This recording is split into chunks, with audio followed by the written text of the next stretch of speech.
Hi there, my name is sjofors, and I'm also known as the Price Whisperer. Um, I um, I decided to adopt this moniker that people called me the Price Whisperer because I got this weird name that nobody can either remember or spell to or whatever. But if you ever want to get hold of me, just Google the Price Whisperer and you'll find me all over the web. So it's a lot easier than sjofors anyway. Anyway, today I want to talk about how you can solve corporate strategy problems by better insights on pricing and particularly willingness to pay. And we have to realize that most companies they set their strategy, they set their marketing strategy, their messages, and so forth, all based on um, interviews with potential buyers. You know, they go out to a marketplace, they say, do you like this or do you like that, and so forth. And the problem here, of course, is that um, when a company talks to potential customers like that, many of them lie. To be honest, you know, they or at least they withhold information that they think the company would benefit from when they eventually want to sell a product or a service to the same people. So they they're not always truthful in what they tell you. And then of course the company itself always have some kind of gut feel of what they think the market wants. And if it's completely wrong, the company will go under. If it's half right, the company is going to survive, but maybe it will struggle, right? So and then going back to that gut feel for solving a struggling company strategy problem is unlikely to be very effective, right? But this is what most companies do, and that's why most companies are not market leaders, and it's really the market leaders that excel in understanding what their customers really want, what their market really want, I should say, and obviously what the prices should be. And this sort of leads me to to my point here that willingness to pay research can often help to solve a company's strategy problem, even if it doesn't include the pricing, right? And I'm going to give you two examples of this just to see what how this could be done, right? And the first example is a small university. The small university they they obviously wanted to grow, and they didn't, right?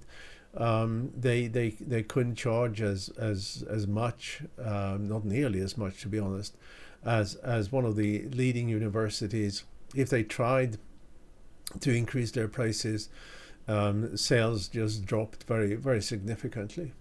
And what the willingness to pay research we did understood was that what the reason why these the potential buyers of this educational services wanted to pay more money for a better academic reputation. And this particular company, this particular university, had an okay academic reputation, but not something stellar. And and fixing academic reputation is, of course, it's a very long term exercise. You know, it takes years and years to have that fixed, if even if it can be fixed. You know, but willingness to pay research found why potential buyers want that academic reputation. Well, they want the academic reputation because it leads to, at least they think it leads to, quicker jobs after university and better jobs after university.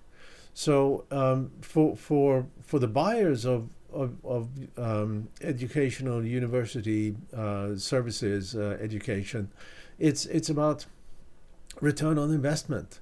Yeah, the university is going to be more expensive, but I'll get a better job. I may get an international job. I can hope to get promoted more quickly and so forth, and therefore it's a return on investment story. And if I'm doing really good in a high reputation university, I know I will be recruited already before I graduate, right? Which wouldn't happen if you in one of these universities with a lesser academic reputation. So, in that case, maybe I can expect some time between graduation to actually get a job that I want. So it's all about return on investment, to get a quick job after graduation and to get a good job after graduation. So what does it mean then for this particular university that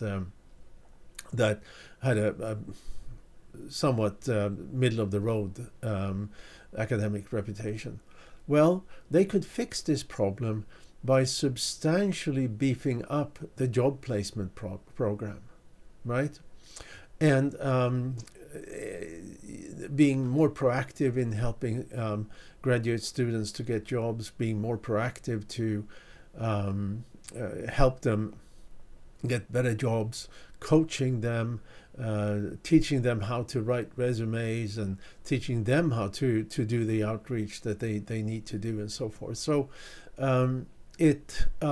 but beefing up that job placement program was a matter of a couple of months, whereas fixing the academic reputation is a, I don't know, 5-year, 10-year kind of exercise. Now, did that better job placement program convince all potential students to this university? Of course not. But it convinced enough students that the university were able to both and also by making that job placement program a centerpiece of their outreach. They were able to not only increase the number of applications they got and the enrollment, but also increase their fees with enough money to certainly pay for the additional resource going into the job placement program. So they found through willingness to pay research a solution to a strategic problem, right? And this is something that can also often be found, right? The second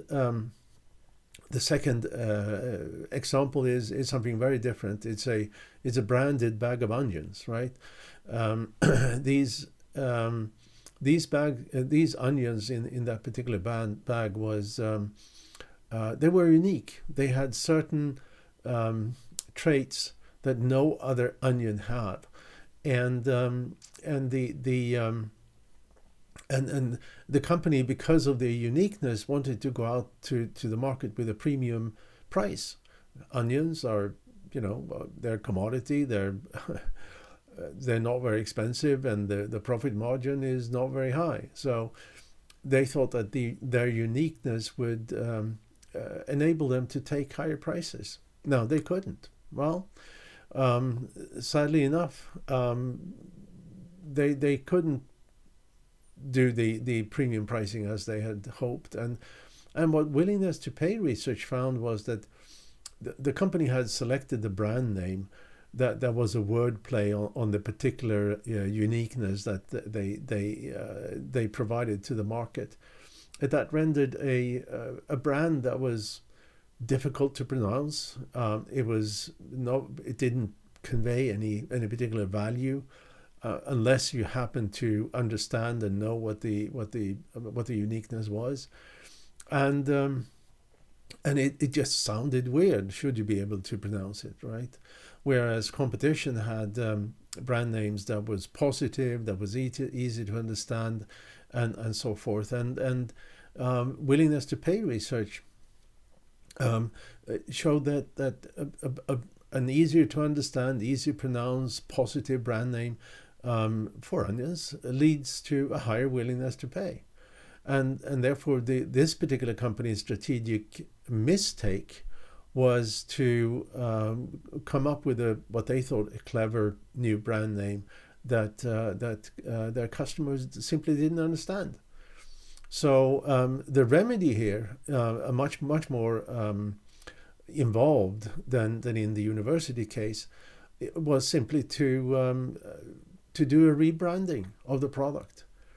They needed a new brand name, they needed a new logo, they needed enhanced value messages and so forth. This is not something that you do over a long weekend. It's a very involved and very expensive exercise. But in the end, it allowed the company to price their onions at a premium price. And I just wish they had done this willingness to pay research long before they actually went to market with this wacky brand name of theirs. So, but they didn't. But eventually, obviously, they found the cure, and they found the cure in that willingness to pay research we did for them. So I want you to think about how these two examples can apply in your company. Do you have, are there strategic issues that limits your growth? Are there issues that you think that a better understanding of the company's, of your market's willingness to pay can solve? And again, it's not only pricing. It's how you message, how you leverage that insights into the market that you gain from true willingness to pay research. Because think about this: what you do in willingness to pay research is really understanding what people want to buy and why. And often it turns out to be not what you may expect. All right, so please think about this, and if you want to find my newest book and many guides that I've written and my anything else, please just Google search The Price Whisperer. Okay, thank you so much for your time, and I hope you enjoyed this little video, and I'm looking forward to see you the next time. Thank you very much.